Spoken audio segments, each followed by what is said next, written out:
বন্ধুরা, আমাদের বাড়ির লঙ্কা গাছগুলো দেখো কি সুন্দর লঙ্কা এসেছে। লঙ্কা গাছটাকে প্রথমে দেখাই, যে দূর থেকে দেখতে পাচ্ছ, দাঁড়াও দেখাচ্ছি। দেখো লঙ্কা গাছটা কি সুন্দর, লঙ্কাগুলো দেখো উপরের দিকে মুখ করে রয়েছে, আর প্রত্যেকটা ডালে এত লঙ্কা এসেছে। তারপরে দেখাই এই গাছটা, দেখো এই গাছটায় যে ডিম ডিম মতো লঙ্কা হয়, এই যে গোল গোল লঙ্কা। এই লঙ্কা গাছটার নাম আমি জানি না, তোমরা কেউ যদি জানো তাহলে অবশ্যই কমেন্ট করে আমাকে জানিও। এই লঙ্কাটা ছিঁড়ে দেখাই তোমাদের, এই দেখো এটা মানে ইয়ে হয়ে গেছে, পোক্ত হয়ে গেছে, খাওয়ার মতো হয়ে গেছে লঙ্কাটা। ওইখানে আরও লঙ্কা গাছ রয়েছে। আর এই লঙ্কা গাছটা তো তোমাদের আগেও আমি দেখিয়েছি।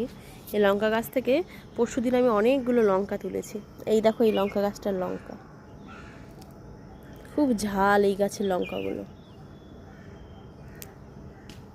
জানো তো, টবে আমার এই লঙ্কা গাছটা ছিল, এই লঙ্কা গাছটা দেখি শুকিয়ে যাচ্ছে, তার জন্য না এই মাটিতে বসিয়ে দিয়েছি। আর এই দিকে দেখো আমার বরবটি গাছে আবার বরবটি ধরেছে, এই দেখো।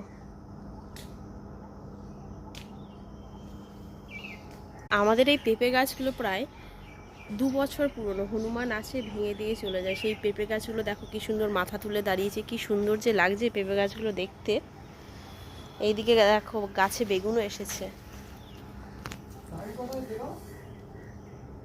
টাইম 9টা। কি সুন্দর বেগুন হয়েছে না? এই বেগুনটা ছিঁড়ে নেবো গো, নাহলে বাদরে খেয়ে নেবে, জানো তো। এই বেগুনটা ছিঁড়ে নিলাম গাছের। ছোটবেলা থেকে উঠেই গুনগুনির বাবা গাছ লাগাচ্ছে, মাত্র এই 3টে গাছ, লিচু গাছ, চালতা গাছ, আর ওখানে একটা লেবু গাছ রয়েছে। এই 3টে গাছ লাগানো বাকি। আর আজকে বাগান থেকে দেখো আমি বেগুন আর এই দুটোই লঙ্কা তুললাম। সাথে দেখা হবে আবার পরে, টাটা।